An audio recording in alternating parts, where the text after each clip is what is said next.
Jimaataatti galgal sa'aatii 2 walakkaa akka sa'aatii 3 meetira baandii 1925 31 irratti Waashingtan DC irra sanii dabarsin kaardha kun ammaantan jalqabna.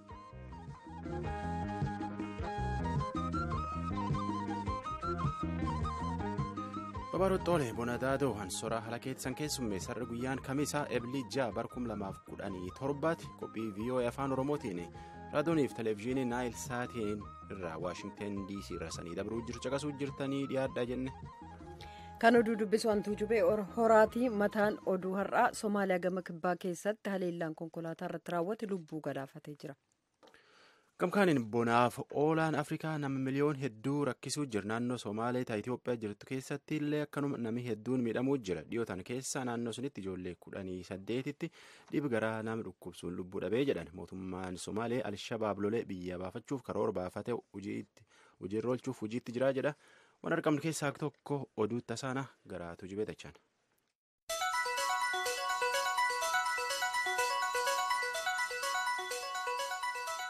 Pireezidaantiin Somaaliyaa Mohaammed Abdullaahi Mohaammed yookaan maqaa Farmaajoo jedhamuun beekaman Alshabaab irratti haleellaa haaraa naannoo riphxee loltoonni to'atan Somaaliyaa kibbaaf waaltaa keessatti banamuusaa beeksisan. Naannoon kun bakka dhukkubiif beelli lubbuu uummata miliyoonaan lakkaa'amuu balaaf saaxile yoo ta'u, finxaaleeyyiin kun harka akka kennataniif guyyoota 60 kennaniifii jiru. Gabaasaa Mohaammed Olaad namoota dhiyeessa. Har'a masaraa pireezidaantii kan magaalaa Moqdishoo jiru keessatti hoogganoota dhaabbatoota nageegumsaa biyyattii fi bulchaa magaalaa Moqdishoo haaraaf ibsa kennan keessatti kana labsan pireezidaantichi Somaaliyaa. Waxaan u cilaaminayaa ummadda Soomaaliyeed guud ahaan in dalku uu ku jiro xaalad dagaal uu ku jiro. Biyyattiin garee shororkeessotaa Alshabaab wajjin waraansa haarawaa keessa jiraachuu ishee uummata Somaaliyaa maratti ibsuun fedha. Kanaaf akka uummanni Somaaliyaa waraana isaa deeggaruun gaafadhaa jechuudhaan dubbatan pireezidaantichi. Waraansicha haarawaaf qophaa'uuf jecha hoogganoota waraanaa biyyoolessaaf ka poolisii, hoogganaa dhaabbata tika nagaa biyyoolessaaf bulchaa magaalaa Moqdishoo jijjiiranii haarawa muudanii jiru. Haala kanaan Abdullaahi Mohaammed Alii hoogganaa dhaabbata tika nagaa Somaaliyaa haarawa, Jeneraal Ahmed Mohaammed Jumaalee hoogganaa waraana biyyoolessaa Somaaliyaa, Abdikariim Daahir Sayid hoogganaa poolisii haarawaa ta'uudhaan muudamanii jiru. Akkasumas hoogganaa ittaanaa erginsa Somaaliyaa ka embaasii biyyattii Waashingtan DC keessaa akka turan dippiloomaaticha Taabit Abdii bulchaa magaalaa Moqdishoo haarawaa gochuudhaan muudanii jiru pireezidaantichi. Yeroo waraansa haaraa kana labsanitti akkuma pireezidaantichi isaan duraanii Hasan Sheekh Mahamud godhanii turan lammiiwwan Somaaliyaa garee Alshabaab keessaa deebi'uu fedhaniif kadhiifama godhan ta'uu beeksisanii jiru. Waxaan rabaa inaan baaq aan u diro cafis dhalinyarada runtii Ka'imman Somaalee kanneen dogoggorsamanii Alshabaab keessa jiran yoo deebi'an akkan dhiifama godhuuf beeksisuun fedha. Hidhannoo isaanii hiikkatanii waraana biyyattiitti harka kennachuudhaaf yeroo guyyoota 60 qaban jedhan pireezidaantichi Somaaliyaa Mohaammed Abdullaahi Mohaammed. Miseensota Alshabaab kanneen dhaabicha gananii mootummaatti harka kennataniif deemsa nagaa faraaraa Somaaliyaa simachuu fedhaniif eegumsi nageenyaa gahaan kan godhamuuf ta'ullee beeksisanii jiru. Xiinxaltoonni akka jedhanitti yeroo ammaa Somaaliyaa keessatti mootummaas ta'e gareen Alshabaab kan humna guutummaatti biyyattii dhuunfate qabuun jiru. Somaaliyaa gama kibbaa keessatti miinibaasiin tokko dhuka'aa lafa jala awwaalamerra darbe namoonni 20 du'uuf kanarraa hafe tokkommoo madaa'uu jiraattonni fanga'oonni naannoo beeksisaniiru. Balaan kun kan dhaqqabe har'a waaree booda ganda golween kan Alshabaab to'atee jiruuf magaalaa Markaa kan naannoo Shabalee gadiirraa fageenyi kiiloomeetira 22 irratti argamu irratti ture. Konkolaataan sun golween irraa ka'ee deemaa akka ture imaltoota 21 fe'atee yoo ta'u shofeerri konkolaataa sana irraa hafuusaa ittaanaan bulchaa Shabalee gara gadi Ali Nuur Mohaammed raadiyoo sagalee Ameerikaaf ibsaniiru. Dhaddachi oliyyannoo dhaggeeffatu kan federaalaa Itoophiyaa falmii kanneen intarneetii irratti barreessan yookaan biloogaroota Sooliyaanaa Shimallis faaf abbaa langaa gidduu jiru laalchisee har'a murtii dabarsee jira. Himatamtoota duraa Sooliyaanaa Shimallisiif Abeel Waabeellaa kan ilaaleen murtii mana murtii gadaanaa innaa cimsu Naatnaayil Fallaqeef Axnaafuu Birhaanee keeyyata seeraa kabiroodhaan akka ofirraa ittisan murteessee jira. Abukaatoonis mana murtii olaanaa hiika seeraa irratti hundaa'uun murtii kennutti kan iyyatan ta'uu beeksisan. Gabaasaa Mallaskaachoo ammaa soraa dhiyeessa. Abbaan alangaa addaa jara kana waan gargaraatiin himate biyyi nagaa dhowwanii jedheetiin himate isaan kana keessa hagi tokko biyyi jira hagi tokko qaata biyya ba'e Mani murtii oliyyannaa Itoophiyaa ragaa abbaan alangaa addaa jarkan irratti himate yookaan ammoo kan dhiyeeffate irratti iimeelii isaanii irraa waan argan waan warri poolisiitti himee fi ragaa barreeffamaan mana isaanii keessa arganii fi odeeffannoo waajjirri nagaa biyyoolessa jarkan irratti qopheeffate waltilaale murtii kenne. Akkuma kanaan mani murtii kunin waan jarkanaan himatan laalee akkan jedhee jedha abukaatoon isaanii Ammahaa Makonnin. ሶሊያና ሽመልስና አቤል ዋበላን በተመለከተ የቀረቡት ማስረጃ ከፍተኛ ፍርድ ቤቱ እንዳለው ምንም አይነት ወንጀል የሚያስረዱ ሆነው ስላላገኘዋቸው akkana jedha abbaan alangaa adda kunin akkuma abukaatoon isaanii kun jechuun akkumanii murtiilleen jedhe ragaa sooliyaana shimallisii fi waabellaa fa'a irratti dhiyeessani waan wanjalaan nama himachiisuu miti jedhan tanaafayyuu akkumanii murtii jedhe nagaan manidhaatii bahuu malan. Malee wanni Naatnaayil Makonninii fi Axnaafuu Biraanee fa'aan himatan ammoo waan akkuma akka mana murtii turaniitiin iyyanna isaan yookaan ammoo himati isaanii ofirraa itti isaan tolchisiisaati jedhe. Taatullee abukaatoon isaanii dubbii jarkanaan himatan irratti oliyyachuufillee yaada akka qabu dubbachuu jira. Oliyyachuu hin oolluu jedha mana murtii federaalaa dhaddachii 19 miilota sooliyaanaa shimallis fa'aa fi nama 10 hojii biyya nagaa dhowwanii jedheetiin ganna lamaan duratti himate. Tana keessa nam 5 gad lakkisan. Warra hafshanan keessa ammoo Bafiqaaduu Haayiluu malee nagaan gad lakkisan. Bafiqaaduun ammoo balleessaa dhibiin akka mana murtii dhufeetiin dubbii tana oliyyatu kan ammoo dubbii tana falmati gaafatan eege immoo abbaan alangaa adda akka yaada mana murtii akka inni gad lakkifamu dhiyeesse waan falmee fi dubbiin tun mana murtii oliyyannaa geette hagan turaa dhufte. Paartiin tokkummaa guutummaa Itoophiyaa Meyaadiif Samaayawii paartiin waliin hojjechuuf galmee isaan dandeessisu walii mallatteessan. Hoogganoonni paartii lamaanii waliigalteen isaanii qorannaa bal'aa irratti kan hundaa'e ta'uusaaf gara walitti makamuutti kan adeemu ta'ullee ibsaniiru. Paartileen kun kutaalee biyyattii irra hedduu keessa caasaa diriirfachuu isaanii ibsaniiru jedha Mallaskaachoo Ammaa Finfinneerraa. Hoogganaan mootummaa Liibiyaa akka tokkummaa mootummootaan deeggaramu aangawoota Yuunaayitid Isteetsi olaanoo wajjin Stuttgart Jarmanii keessatti wal arguu jiran. Dubbii himaan waaltaa ajajaa Yuunaayitid Isteetsi kan Afrikaa Shaak Riichaard raadiyoo sagalee Ameerikaaf akka ibsanitti muummichi ministeeraa mootummaa Liibiyaa Feezel Alsaarej kaleessa Jeneraal Toomaas Waldaawusar ajajaa waaltaa ajajaa Yuunaayitid Isteetsi kan Afrikaaf Liibiyaatti ambaasaaddara Yuunaayitid Isteetsi Piiter Bood waliin waajjira haadhoo waaltaa ajajaa sanaatti wal arganii jiran. Dorgommii waancaa Afrikaa walakkeessa waggaa irratti geggeessuu akkasumas jijjiirama kanneen biroo irratti illee hojjechuuf qophee ta'uu isaanii pirezidaantiin waldaa kubbaa miilaa Afrikaa beeksisaniiru. Ahmad raadiyoo sagalee Ameerikaa afaan Faransaayif ibsa kennaniin kubbaan miilaa ardittii fedha biyyootaa irratti hundaa'uudhaan guddachuu qabaa jedhan. Fedhiin biyyootaa hedduun yeroo dorgommii akka jijjiiramu ka jedhu yoo ta'u yeroon isaa jijjiiruun yookaan lakkoofsa biyyoota dorgomanii ol guddisuuf gama koon qopheedha jedhaniiru. Ardittii keessa jiran biyyoota hanga tokko keessumaa Afrikaa kibbaaf Maadagaskar baatilee amajjiif guraandhalaa keessa roobi hamaan waan roobuuf taphachuun hin danda'amu. Naannolee kabiroo keessa garuu rakkoon akkasii hin jiru jechuudhaan pirezidaantichi beeksisanii jiru. Yeroo hojii pirezidaantota konfedereeshinii kubbaa miilaa Afrikaa yookaan kaaf akka murteessan ka dubbatan Ahmad akka pirezidaantii darbee isaa Hayaatoo waggoota 29f aangoorra turuuf fedhiin qabu jedhan. Ka dhaggeeffataa jirtan raadiyoo sagalee Ameerikaa sagantaa afaan Oromooti. Mana maree bakka bu'oota uummataa Ameerikaatti durataa koree dhimmootii basaasaa Deevin Nuunes Raashaa innaa filannoo Yuunaayitid Isteetsi bara darbe hojii kompiitaraan gidduu seenuu raawwate jechuun himannaa dhiyaate gama laaleen qorannaa geggeessamu keessaa yeroof ofii isaanii kabaasan ta'uu beeksisan. Himannaan naamusaa irratti dhiyaachaa turuun illee ni yaadatama. Koreen naamusaa kan mana maree baatii darbe tuuta oduuf ibsa kenneen Nuunes ragaa iccitiin qabame saaxiluu isaanii ilaalchisee qorataa jiraachuu beeksise. Tajaajilli basaasaa Yuunaayitid Isteetsi manniiwwan biyyootii alaa ennaa basaasutti mana maree duula filannoo Tiraamp kan dubbatan galme iccitii saaxile jechuun illee beeksisuun isaanii ni yaadatama. Oduu namaaf qabnu kanuma. Tammaantan caqasuu jirtan turraa doonii VOA sagantaa afaan Oromooti.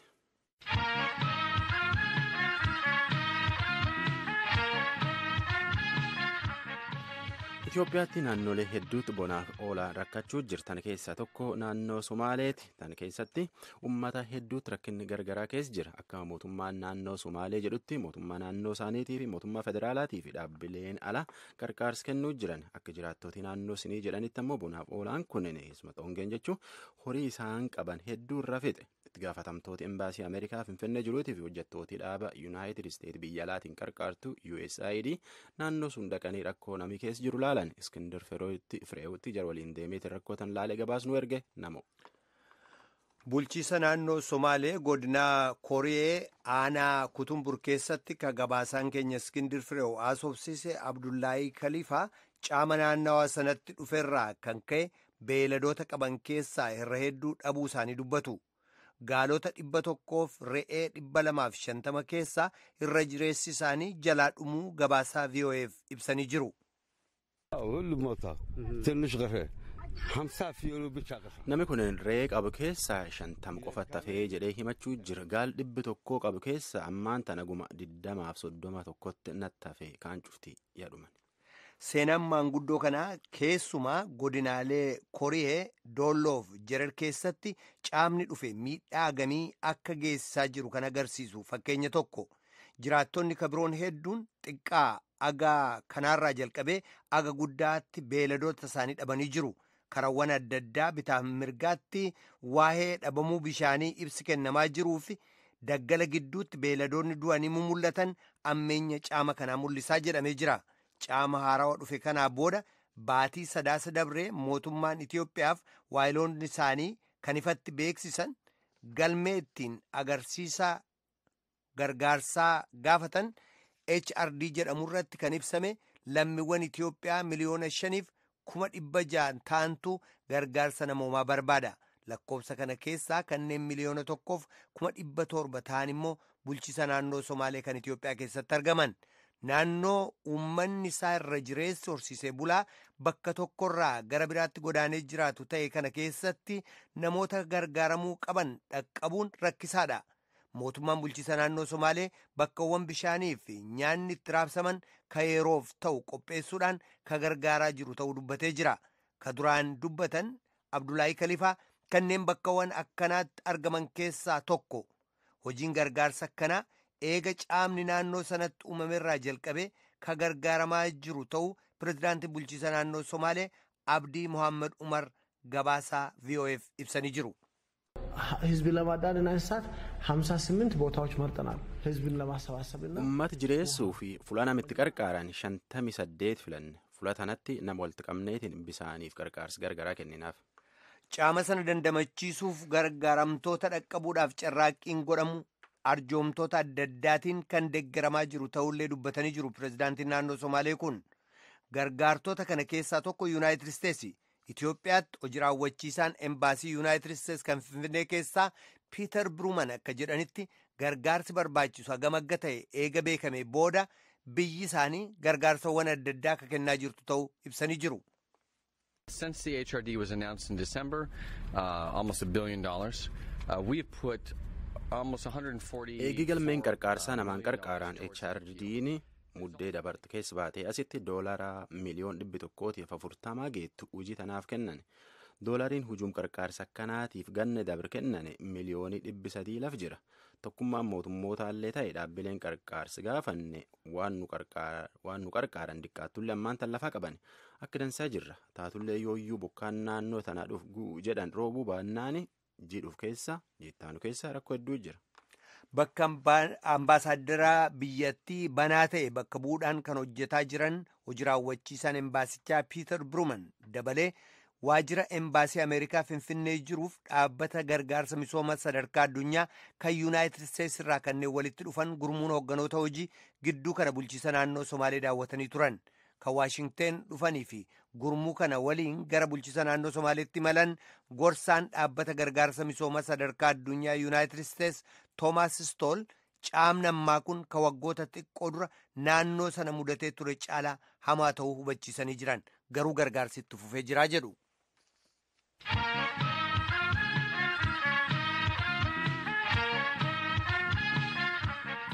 Oolaa fi booni kun naannoo hedduu keessatti rakkina guddaa uumuu jira. Qophiitiin ta'anu keessatti sanii dhiyeessuuf yaalla. Taamsa qasuu jirtan tun raadiyoo VOA sagantaa afaan Oromooti akka lakkoofsa Waashingten DC'tti guyyaa sa'aatii tokkoof sagantaa afaan Oromootiin nu galateeffanna.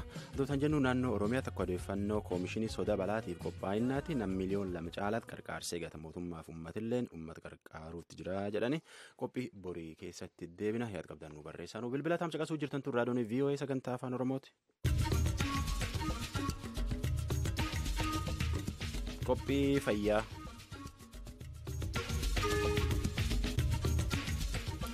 Oolaaf boni hongeen jechuun naannoo Somaalee Itoophiyaa jirtu keessa nama hedduu beelessee horii hedduu fidhallee dhibi garaa nama dhukkubsu biyyi tana dhiyootan keessachuu naannoo sunitti arganilleen ijoollee 18 galaafate. Gabaasaan VOA Finfinnee jiru Iskindir Fireew dhiyootan naannoo sun dhaqeetiin deebi'ee oduu nu erge dhibi naannoo sunitti ijoollee 18 irratti lubbuu dhaban kun maani. Kan irratti gabaasa Iskindir Fireew erge irratti jaalanneen ogeessa fayyaa Dr. Masfiin Ittaanaa Minisootaa dubbifte garuu qophii siisan deebisa. Bulchiisa naannoo Somaalee godinaalee adda addaa keessatti dhukkuba haqqisaa fi garaa yaasaa ariifachiisaa ittisuuf hojiin adda addaa hojjetamaa akka ture pireezidaantiin bulchiisa naannoo Somaalee obbo Abdii Mohaammed Omar raadiyoo sagalee Ameerikaaf ibsanii jiru. Hojiin ittisa dhukkubichaas kan mootummaa federaalaa fi kan bulchiisa naannoon tokkummaadhaan gaggeeffame jechuun dubbatanii 500 ባለሙያ ነርሶች መጥተዋል ከፌደራል መንግስት mootummaa federaalaa biraa kanneen ogummaa nersii qaban 500tu dhufe. Hojii kanarratti dooktoroonni 68 bobba'anii jiru. Isaan kun bulchiisa naannoof mootummaa federaalaa irraa dhufan. Nersonni bulchiisa naannoo Somaalee irraa ta'an 700 oltu itti bobba'ee jechuun dubbataniiru. Wiirtuleen yeroof namoonni dhukkubsatan keessatti wal'aanaman ijaaramuus hubachiisanii jiran.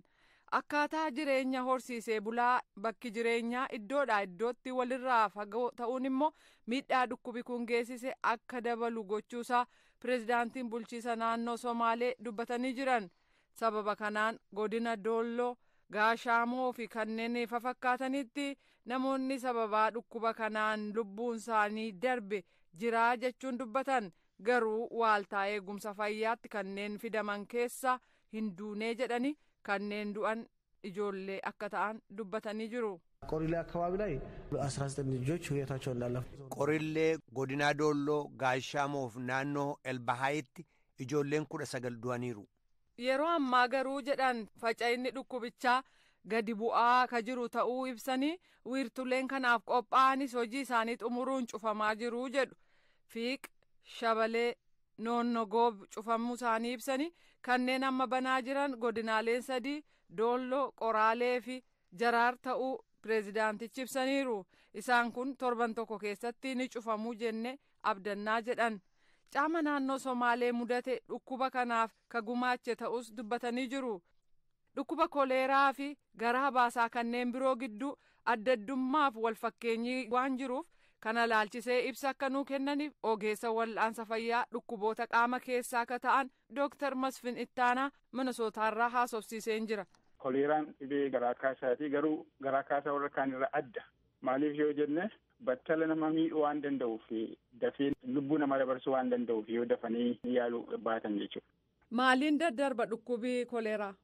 Koleeraan baakteeriyaa vibrio koleera jedhamtuun darba. Dhibeen kun kan inni nama qabuu danda'u yoo namni koleeraadhaan dhibame bobbaasaa keessatti waan mul'atuuf bishaan dhugaatii yookaan nyaata nama biraa yoo faale karaa kana namni salphaatti qabamuu danda'a jechuudha. Bobbaan suni gara bishaanitti dhaquuf carraa yoo argate? Yoo carraa argate jechuudha. Akkuma beekamu dhukkubii garaa kaasaa lubbuu daa'imman baay'eedha kan inni hubu. Keessumaa yoo waggaa 5 gadi warra jedhan koleeraa qofatu hin taane dhibee warra kaan daayariyaa diziiz warra jedhan dhibeen kun baay'ee rakkina guddaa namatti fida. Bishaan qaama namaa keessaa waan hir'isuuf jecha dafee nama galaafachuu danda'a. Akkuma isin jettan ijoolleen umriin isaanii 5 gadi waan kanaaf saaxilamuu ka danda'an bishaan qulqulluu dhabarraa jechuudha. Dhugaadha. Bishaan qulqulluu qabaachuun baay'ee murteessaadha. Namni bishaan qulqulluu hin qabu yoo ta'e salphaatti dhibee adda addaadhaan qabamuu danda'a. Isaan keessaa dhukkubi garaa kaasaa tokko jechuudha. Kanaaf salphaatti faalamuu danda'a. Bishaan qofaa utuu hin taane nyaatis qulqullinaan qabamuutu irra jira. Akkasumas immoo waan barbaachisu keessumaa qulqullina qabaachuu barbaachisaadha. Qulqullina naannoo saaniteeshinii qabaachuu keessumaayyuu mana fincaanii kophaatti qabaachuu qulqullinaan eeggachuu mana fincaanii qaban yoo ta'e amma danda'ames lafa bishaan maddurraa fagaatanii gargaaramuun barbaachisaadha. Daggala keessatti yoo kan ta'u ta'e bishaanirraa meetirii 30 fagaachuutu irra jira dhaabbatni fayyaa addunyaa. Egaa amma fakkeenyaaf biyyootii caasaanii tajaajila fayyaa guutummaatti hin jirre keessatti maatiin tokko nama rakkina akkasii mudate yoo arge maal gochuutu irra jira? Akkuma isin dubbadhe dhibeen garaa kaasaa dhibee adda addaati. Kana keessaa koleeraan tokko jechuudha. Jabaa isa hamaadha. Koleeraan balaadha. Baay'ee yeroo waan namaan kenninedha. Garuu akkuma beekamu vaayirasiin adda addaa dhibee garaa kaasaa namatti fiduu danda'u, baakteeriyaan adda addaa fiduu danda'u, akkasumas parasaayitiin adda addaa fiduu danda'u jechuudha. Kana keessaa egaa baakteeriyaan koleeraa kuni dafee nama mudate yeroo gabaabaa keessatti lubbuu namaa waan dabarsuu danda'u. Kanaaf hamma danda'ametti namni garaa kaasa jabaa qabaatee yeroodhuma sana laafee dubbachuu dadhabee iji isaa keessatti du'ee walii gadi deemuu dadhabee dafee mana qorichaa deemuu qaba. Dafee beekamuu qaba. Dafee warri isaanillee akka gaariitti akka hubatanii irraatii of ittisan beekamutu irra jira. Walitti dhufeenya jiru dhaabuu jechuu. Walitti dhufeenya jiru kutuu hagas baran barbaachisu garuu eeggannoo barbaachisu gochuudha. Kana jechuun harka ofii dhiqachuu yeroo nama sana qaban yookaan itti dhiyaatanii tajaajila kennanii fi namni koleeraan qabame kunis gargaarsa barbaade. Haga danda'ametti itti dhiyaatanii harka ofii garuu dhiqachuu, nyaata qulqulluu, bishaan qulqulluu qabaachuu kana hojjechuudha malee akka warra dhibee kaanii akkasumas hafuuraan waan darbu miti nama sana qabuudhaan waan darbu miti garuu harka ofii dhiqachuun barbaachisaadha. Akka mallattoo dhukkuba sanaatti wanti lafa keessan jira kan ittiin adda baafatan. Koleeraan egaa iddoo adda addaatti jira darbee jechuudha.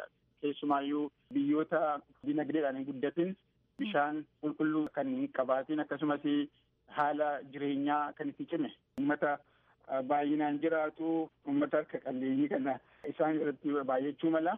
Garuu yeroo baay'ee nama koleeraan qabu kan beekuu hin danda'amu garaa kaasaa sun baay'ee yeroo namaan kennu. Yeroo namaan kennu namni erga qabame yeroodhuma sana garaan kaasaa baay'ee dadhabaa iji isaa keessatti dudu'aa gogaan isaanii shuntuuraa inni dadhabuuf wallaalu kanaaf akka gaariitti beekamee dafee yoo gargaarsa argate namni kun fayyuu danda'a.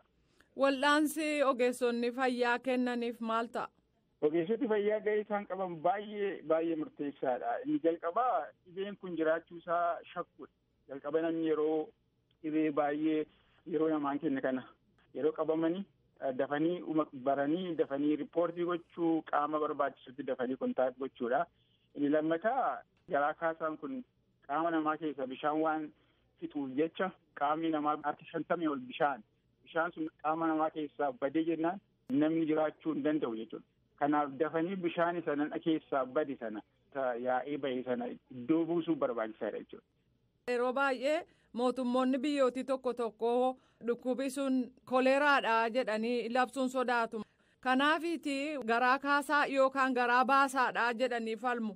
Koleeraadhaa fi warra garaa baasaa yookiin garaa kaasaa kan biraa gidduu adda addummaan jira maaliin adda ba'uu danda'a? Egaa akkuma sila dubbadhe garaa kaasaan yookaan garaa baasaan kun dhibee adda addaan dhufuu danda'a. Kan hatattama nama qabu jira. Acute diarrheal disease kan jedhamu jira. Bishaan kan namatti ceesisu jechuudha. Akka koleeraa kan yeroo namaan kenninedha. Inni kaan yeroo baay'ee kan iddoo adda addaatti mul'atudha. Innis akkuma kana garaa nama kaasaa vaayirasii yookaan baakteeriyaa yookaan parasaayitii dhufuu danda'a. Inni kun egaa tarii yeroo xiqqoo namaaf kennuu danda'a. Koleeraan adda. Koleeraan balaadha jechuudha. Kanaaf dafanii beekanii dafanii mala yoo gochuu baatanii lubbuu nama dabarsuu danda'a jechuudha. Koleeraan dafanii akka gaariitti qophaa'uu barbaachisaa. Dafanii akka gaariitti uummata kana tajaajiluu barbaachisa jechuudha. Keessumaayyuu koleeraan lafatti mudate dafanii iddoo biraatti akka hin facaaneef jecha nama naannoo sana barsiisuu, bishaan qulqulluu naannoon sun akka jiraatu gochuu, akkasumas immoo mana fincaanii akkas qulqullina qabu qabaachuu, harka dhiqachuu kana kan barbaachisu barnoota barbaachisu kennuun barbaachisaadha. Yeroo baay'ee biyyoota adda addaa waa'ee koleeraa kan sodaatan daawwattoota naannoo sana dhaquu dhiisuu dinagdeen biyya sanaa yookaan naannoo sanaa miidhamuu danda'a. Kanarraa kan ka'e sodaachuu danda'u. Garuu immoo namni tokko garaa kaasaa qabaateef koleeraadha jechuun hin danda'amu. Mariin keenya kana qofa miti, torbeetti fufna. Dooktar Masfin Ittaanaa hedduu galateeffachaa haga torbanitti nagaattiin jedha dhaggeeffattoota keenya. An jaallannee gammadaati.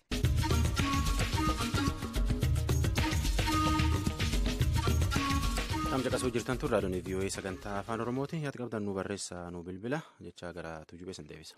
Sagantaa keenya xumuruu dura matoota oduun irra deebi'a.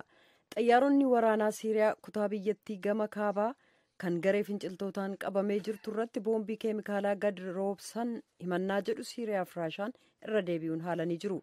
Ministiriin dhimma alaa Siiriyaa Waalid Mo'aalam har'a Damaaskas keessatti gaazexeessotaaf ibsa kennaniin biyyi keenya haan sheehuun irratti haleellaa raawwateef meeshaa keemikaalaan fayyadamne shororkeessota irratti illee haa ta'u yoomuu taanaan hin fayyadamnuu jedhan.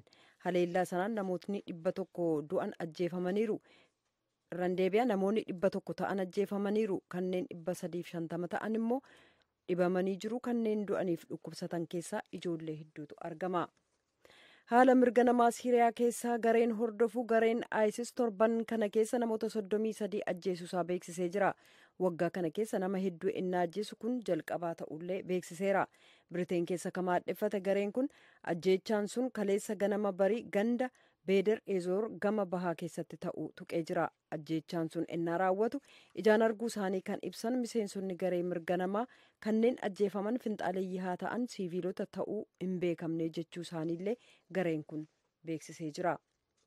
Pireezidantiin Somaaliyaa Mohaammed Abdullaahi Mohaammed yookaan maqaa Farmaajoo jedhuun beekaman Alshabaab irratti haleellaa haaraan naannoo riphxee loltoonni to'atan Somaaliyaa kibbaaf waaltaa keessatti banamuusaa beeksisaniiru.